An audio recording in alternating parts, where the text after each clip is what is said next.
Chief Cassandra Zach Brown calling for change tonight, but she says it can't just come from our officers, it also has to involve the community.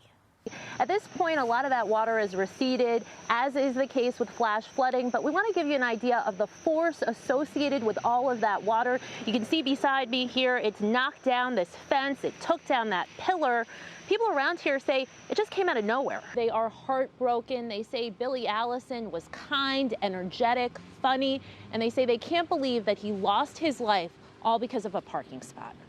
Investigators say the victim was just returning some of LaMichael Pittman's belongings to a family member's house when he forced his way into her car, her two boys, just 4 and 11 years old, in the back seat. Trooper Kaiser is a modest guy. He says it's just part of the job. Behind us here is the cruiser that he was in. You can see right here where the bull rammed it, and on the other side of the vehicle, more damage. Several trees have come down, bringing power lines with them. To my right here, you can see a large tree that's come down. You can see those power lines, no match for the weight. Each side is telling a very different side of the story. First off, the driver is saying he doesn't remember what led up to this, that police didn't need to use force to get him out of the vehicle. Police telling us there's more to it than that. The video shows a Raleigh police officer trying to get a driver out of his car. What are you doing? That interaction goes on until a second officer arrives and helps remove Raleigh Batista from the vehicle. What is going on? I got stitches here and I got a black eye. I got a couple bruises around my cheeks, arms bruised up. Do you remember anything about how it happened?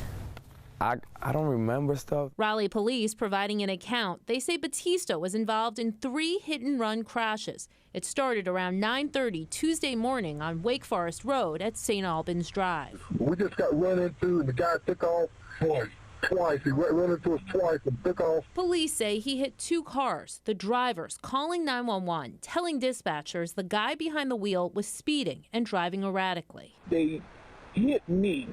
And then I stopped at the red light, and then they looked in the mirror, and they were trying to back up to hit me again. Police say Batista then struck this utility box on Wingate Drive.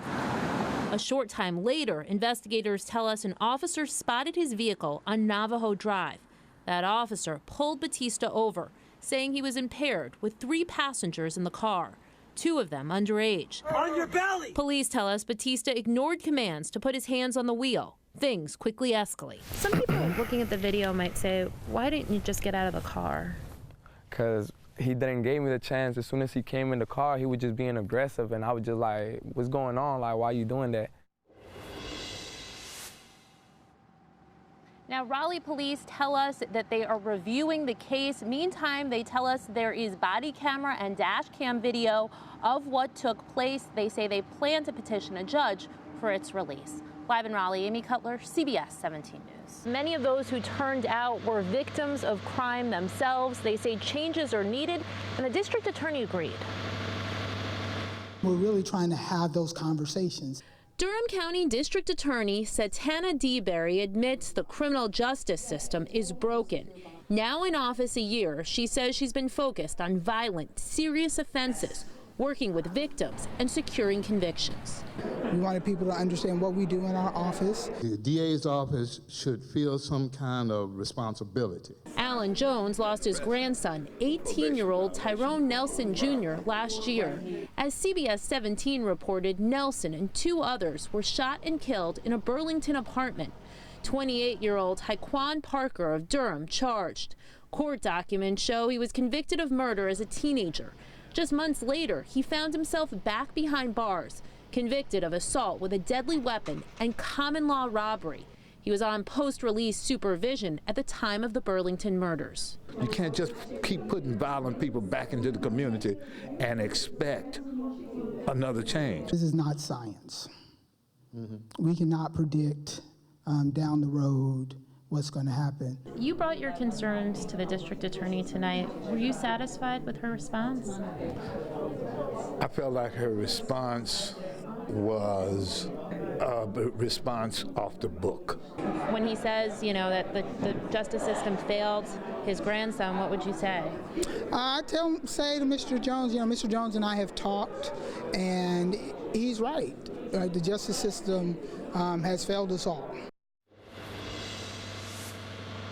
Now, the district attorney called this town hall meeting productive. She says she plans to hold more of them moving forward, at least one by the end of the year. Live in Durham, Amy Cutler, CBS 17 News. They are fed up with what they call persistent problems here at Stewart Manor. Tonight I went inside to get a first-hand look. Normally there's urine on this side, you gotta stand on that side. That's just a way of life for people living in this public housing complex in Sanford. See how we living? The rusty oven, one of several concerns Claudia Ridgehelm showed us. Bed bugs, another. She can't use the fan in her bathroom. We had bats real bad. Were bats actually coming through that? Yes, they was. Then there's Judy McKeithen. Last week, she says the property manager made her move to a new apartment. It's not handicap accessible. I ain't got no space to turn around. So if I go up in here, I get stuck. She's finding it hard to use a bathroom and shower. Did you try telling them that, you know, you're in a wheelchair and this apartment was... Yeah, I told them. I was assaulted Thanksgiving weekend. Then there's the safety concerns. These women say prostitutes and drug dealers work the building. A security guard only on hand 5 hours a week. Linda Scott tells me she reported that assault to the property manager and police. The young lady is still coming in the building. There's nothing being done. All of them tell similar stories. Calls made, reports filed, but little to nothing has been done. I stopped by the Sanford Housing Authority, hoping to speak with their CEO. Her secretary told me she was in a meeting. I still haven't heard back from the Sanford Housing Authority. Those that live here say they have a meeting scheduled with the CEO for later this week. We'll keep you posted. In Sanford, Amy Cutler, CBS 17 News. This former employee and volunteer paint a concerning picture of the Franklin County Animal Shelter, and they say changes are needed. The sheriff who oversees it now responding. They do not have enough staff. Diane Kaler says she worked for the Franklin County Animal Shelter part-time for 2 years. The dogs sit way too long. If there's no volunteers there, the staff does not take them out. The amount of dogs that have been put to sleep down there. Darnell Moreski tells me she volunteered at the shelter for 2 years, but stopped last month after 4 dogs were put down that she believes could have been saved. At the end of the day, if they still didn't have enough space, I could see it, but not at 8 o'clock that morning. I took those concerns to Sheriff Kent Winstead. On very short notice, he agreed to talk with me and also gave us a tour of the facility. We feed them twice a day. We clean their cages twice a day. We're inspected by the state randomly when they come down. You know, we abide by all the statutes and rules, and we go above and beyond all the time. The sheriff says at capacity they can hold 77 dogs and 69 cats. He admits staffing is an issue. They're down 1 animal control officer. Another is on light duty. They only have 1 full-time animal care technician. 2 others are part-time. We do not euthanize anyone before it's their time. We keep them as long as we can until we're capacity. Moreski and Kaler say when that happens, they should be reaching out to local shelters or taking to social media. A lot of it is how it's run too. Like, you've got to be willing to put the animal first. They need a staff that really cares. And this is not a business, it's not an office. These are living, breathing creatures that need care. The sheriff says they plan to add 2 new positions to the shelter come January. Meantime, these animal advocates vowing to continue their fight, planning to attend the next county commissioners meeting set for Monday. In Lewisburg, Amy Cutler, CBS 17 News. It started with those 5 service members, and now Ed Rossich tells me it's up to 42 service members. That's because so many people have been stepping up, wanting to help. Here's the original post. Ed Rossich wanted to do something nice for service members for the holidays. He decided to make this offer on LinkedIn. I'll personally pay to fly 5 random service members airfares homes. That was Saturday around noon. He waited and waited. Military people don't get paid a lot, especially enlisted. You know, an E1 might make $15,000 a year. And so to travel home, it's a real hardship. 18 hours went by, nothing. Then on Sunday, 55,000 views. It took off. Oh, this guy got drawn. I originally thought this is 5 names. I'll be done by Sunday night. I won't have to do anything.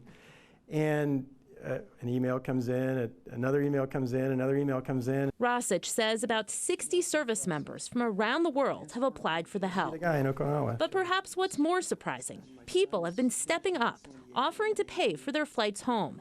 The names of the service members who apply go onto a slip of paper. Rosich picks them out of a hat. Right before you guys got here, we had another name pop up for a donor, so we can actually draw if you want. Why don't you pull a name out? All right. I selected a service member named Sarah. Behind each is a story, one Rosich knows well. Her dad is sick, and they didn't know if they'd be able to get home for the holidays. And so she had no other way, and she threw her name in a hat. Not exactly a high-tech process for the owner of a software company named Dude Solutions. Rosich says he never expected what this has become. As long as the donations keep tripling in, I'll keep drawing names. Thanks, his name's in the hat. He's hoping to help every service member in that hat. That was a touchy one.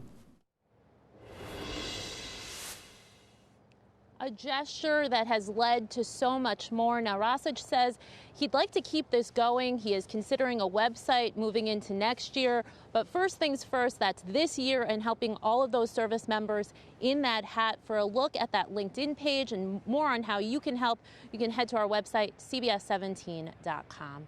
Live in Cary, Amy Cutler, CBS 17 News.